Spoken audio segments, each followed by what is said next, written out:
and welcome. I'm your host, Tyler Peters, legendary, iconic promoter and professional wrestling visionary Jarrett has sadly passed away this week at the age of 80 in his Tennessee home. Jarrett revolutionized and changed the landscape of pro wrestling as we know it today. He was second generation. His mother was helping sell tickets for Nick Gulas and Roy Welsh in the Tennessee territory. In fact, Jerry learned and absorbed a lot of wrestling knowledge from Roy Welsh, as Welsh was known to book and run the Memphis territory. Eventually, Jarrett would assume control and break off from Gulas, and he would have a lot of success running the Mid-South Coliseum.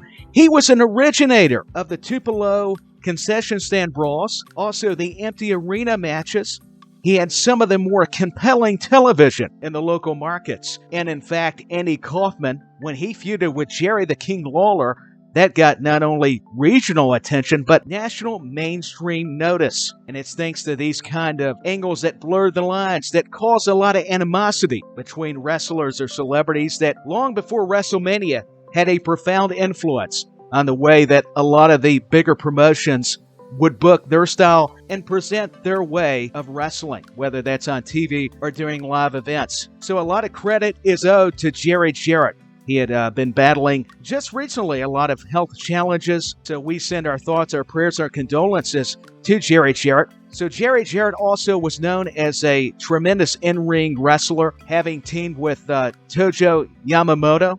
That was a famous tag team. Also with Jackie Fargo, had won multiple championships, was an NWA Hall of Famer in 2009. Jarrett will be greatly missed by his peers, by his fans, and of course his family. We are also heartbroken regarding the wrestling community. We love Jarrett and also his son Jeff. They founded TNA, Total Nonstop Action Wrestling, associated with the National Wrestling Alliance. That would be TNA NWA back in 2002. Jarrett went in with son Jeff to become owners and the founders of Total Nonstop Action Wrestling. Currently, it's known as Impact Wrestling. Jarrett changed the business for the better. He knew psychology.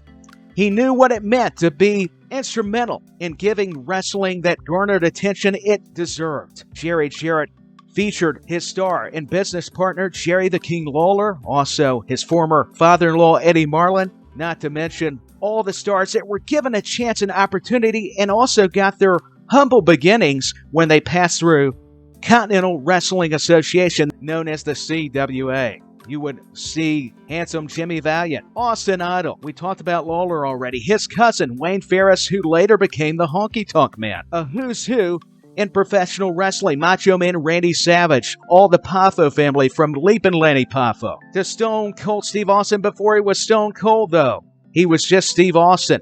And The Rock, the Blade Runner, Sting, and the Ultimate Warrior. Think of what careers they had. Hulk Hogan, when he was just Terry Bollea. Brutus the Barber Beefcake. Paul Ellering, who was known to manage LOD, the Legion of Doom, the Road Warriors. Rick Rude. There was so many. The Undertaker, later on. I mean, they went on to be Hall of Famers. This promotion launched their careers.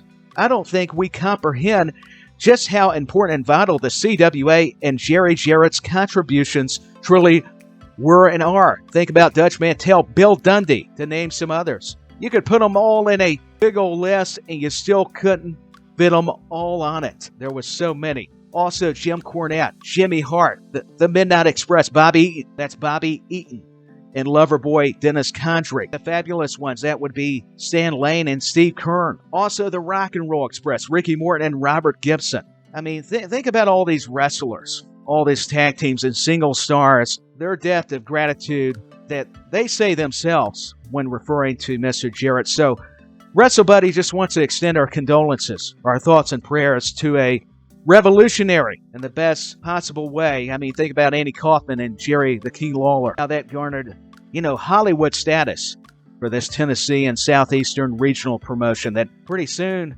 was looked upon as the real deal. Hey, we're talking national here. Well before WrestleMania's or McMahon's expansion into other territories and states and eventually internationally. Jarrett was 80. He was born in 1942 and, of course, recently just died this year of 2023. So rest in peace to Mr. Jarrett.